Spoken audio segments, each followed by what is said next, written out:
સુરતમાં ફરી એકવાર હિન્દુ નેતા ઉપદેશ રાણાને વોટ્સઅપ દ્વારા ધમકી આપવામાં આવી છે।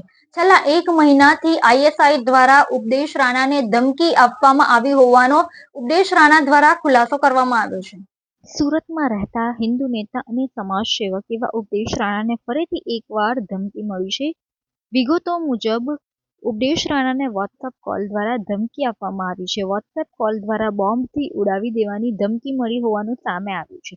ધમકી મળતા ઉપદેશ રાણાએ સુરતના ગોદાદરા પોલીસ સ્ટેશનમાં અરજી કરી છે। અગાઉ સુરતમાં મૌલવી દ્વારા ઉપદેશ રાણાને હત્યાની ધમકી આપતા मौलवी धरपकड़ कराई थी। उपदेश राणा ने कॉल આવ્યો કે आईएसआई से बोल रहा हूँ, हमारे अभी कुछ ही लोग पुलिस में अरेस्ट किए हैं, अभी बहुत लोग तेरी हत्या करने के लिए पूरे भारत में तेरे पीछे घूम रहे हैं। વધુમાં કહ્યું કે बहुत ही जल्द तेरी गाड़ी के नीचे बम लगाकर तेरी हत्या कर दी जाएंगी।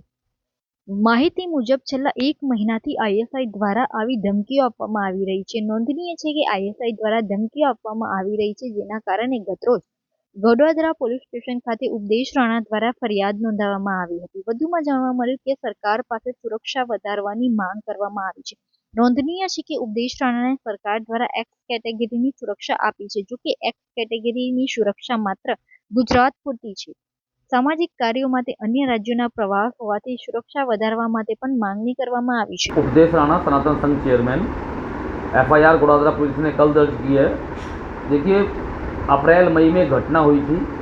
सूरत से एक मौलवी गिरफ्तार हुआ था, जो बाद में प्रकाश में ये आया था कि पाकिस्तान से 1 करोड़ की सुपारी उसने मेरी हत्या की तथा अन्य जो हिंदूवादी नेता थे उनकी तय की हुई थी। इसमें 4 शूटर भी पकड़े गए थे। टोटल 4-5 लोग गिरफ्तार हुई थी देश से। तो मुझे तभी से निरंतर धमकियाँ आ रही हैं।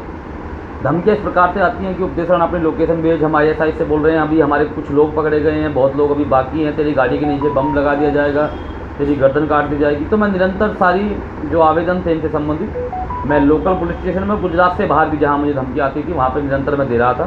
तो इसी प्रकरण पर कल संज्ञान लेते हुए गोडादरा पुलिस ने एफआईआर दर्ज की है। तो व्हाट्सअप कॉल से धमकी दी जा रही थी। उसमें जो कहना था, जो उसमें कंटेंट है वो इस तरीके से है कि उपदेश राणा अभी हमारे कुछ ही लोग पकड़े गए हैं, अभी बहुत बाकी हैं, हम तेरी हत्या करके मानेंगे। तो अपनी सूरत की लोकेशन भेज, मैं बार बार आपको बता रहा हूँ, उसमें लिखा हुआ है क्लियर कि सूरत की लोकेशन भेज अपनी, और हम तेरी गाड़ी के नीचे बम लगा देंगे। तो इतनी सारी चीज़ें वो एक साथ मतलब जो धमकियाँ देते हैं लगातार दे रहे थे, जिस पर एफआईआर कल दर्ज हुई।